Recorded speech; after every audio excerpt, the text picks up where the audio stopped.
సినిమాని టోటల్ గా ఒక ఫ్యామిలీ ఎంటర్టైన్మెంట్ గా దాంతో పాటు ఒక లవ్ స్టోరీగా మలచాలనుకున్నాడు.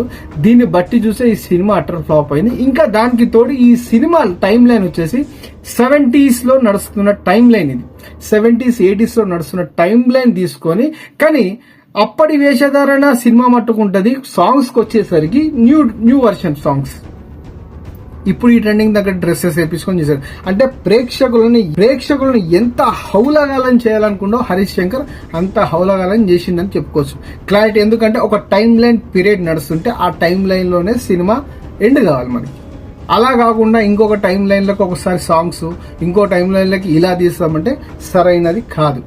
సో అలా ఈ 3 సినిమాలలో బాక్స్ ఆఫీస్ దగ్గర పోటీపడ్డ 3 సినిమాలలో ఈ వారం ఘన విజయంగా బాక్స్ ఆఫీస్ ముందు కనుక వర్షం కురిపిస్తుందా లేదా అని మనం ఇంకో వారం తర్వాత తెలుస్తుంది.